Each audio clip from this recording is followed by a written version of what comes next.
Kimberly tem a premonição de que um horrível acidente na estrada matará muitas pessoas, inclusive ela e seus amigos. Assustada com a visão, ela para o carro e impede que os que estão atrás passem. Logo, um policial chega e o acidente realmente acontece. Agora, a morte está perseguindo esse grupo de sobreviventes e, um a um, eles estão morrendo. Hoje no canal vamos falar sobre o filme Premonição 2.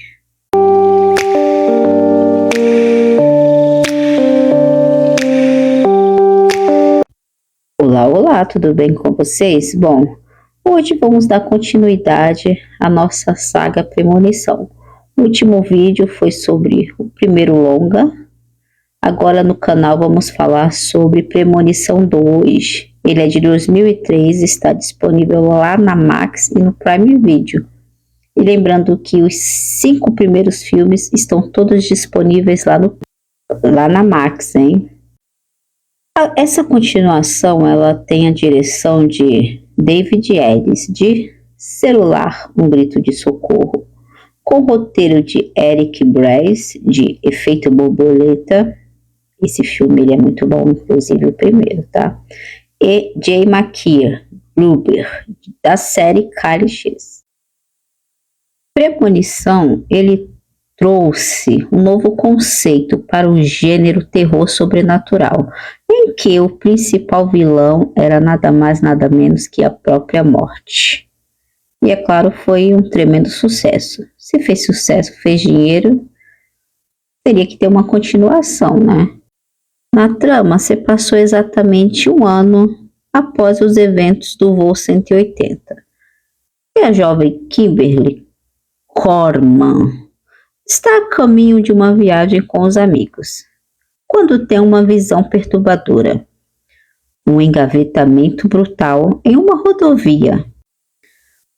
Mas, quando ela volta assim, né, ela acorda, ela percebe que o que viu iria acontecer e tenta salvar quem conseguir, convencida de que a morte perseguirá todos aqueles que deveriam ter morrido no acidente e que escaparam graças à sua visão. A jovem, ela procura a ajuda de Claire, a única sobrevivente do voo 180. E traumatizada pelo seu passado, decidiu, de livre e espontânea vontade, por mais estranho que pareça, se internar em uma clínica psiquiátrica, permanecendo isolada. Acredito que ela tomou essa decisão para poder zelar pela própria vida, né? Inicialmente, Claire não quer auxiliar a jovem, mas depois ela acaba mudando de ideia e explica que todos deveriam ficar atentos aos sinais que podem revelar o destino das vítimas seguintes. Também se une à dupla o detetive Thomas Burke. Premonição 2 não teve Alex Browning como seu protagonista, né? Aliás, nem a Kimberly aqui é a protagonista. Todo mundo sabe que a protagonista é a Claire, né? O longa, ele investe em mortes mais espetaculares e cenas de grande impacto visual. Por exemplo, a famosa cena do acidente da estrada é uma das mais memoráveis e traumatizantes de toda a franquia, pelo menos para mim. Afinal, quem nunca teve medo de ficar atrás de um caminhão carregando troncos de madeira? É um trauma que você carrega para toda uma vida. E aqui também é abordado de que tem a ideia, né, de que a morte está, vamos dizer assim, corrigindo os desvios. E aqui ganha novas camadas, com reviravoltas e correções que ampliam ainda mais a mitologia da franquia. No primeiro longa, as pessoas morriam na ordem em que deveriam ter morrido no acidente de avião. Aqui, elas morrem na ordem contrária, ou seja, o primeiro será o último e vice-versa. E a ordem foi alterada para que a morte consiga corrigir e concluir o que ficou pendente. Então, não é se vou seguir aqui direitinho, diferente do primeiro. A morte, ela resolveu dar uma bagunçada.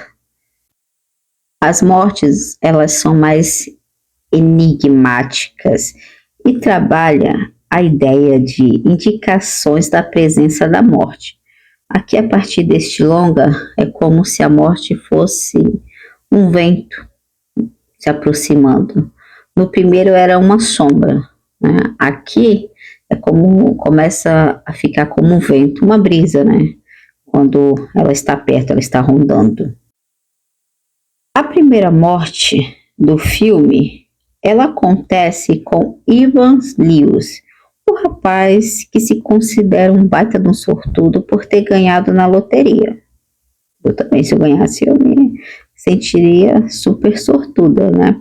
Mas tudo que acontece com ele na sua cozinha prova justamente o contrário, porque o cara ganhou uma grana, mas ele não pensou em sair do muquifo que ele mora, aquele apartamento horrível, horroroso, né? Comprou relógio, comprou MacBook, comprou um monte de coisa, né? Mas não se preocupou em sair do apartamento, continuar naquele buraco.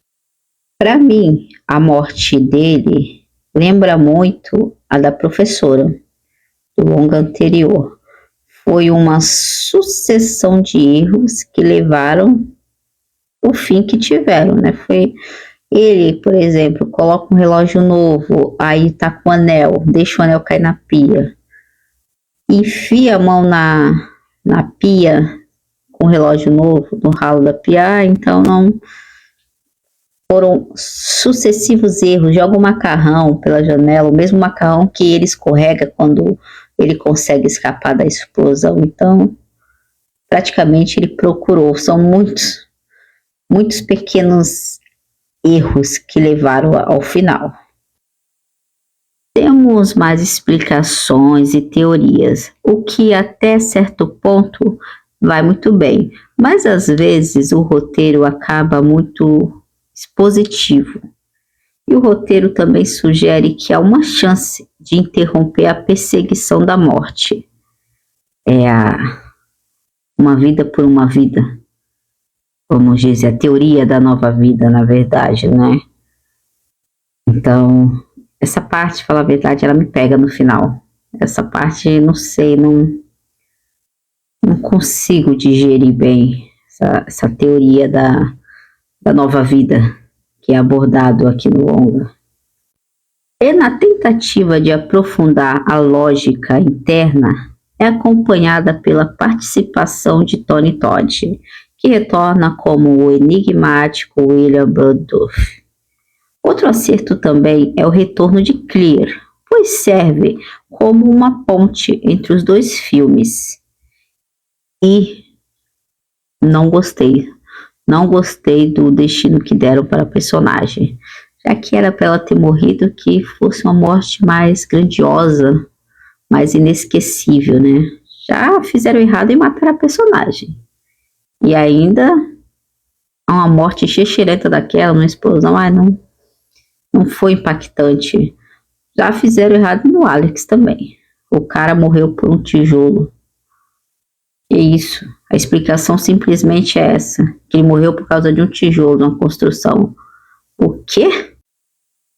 Pela primeira vez aparecem as ameaças, as falsas mortes. Por exemplo, na cena do dentista. Que aflição, né? Nossa. Aliás, aquela cena do dentista, ela é toda traumatizante também, né?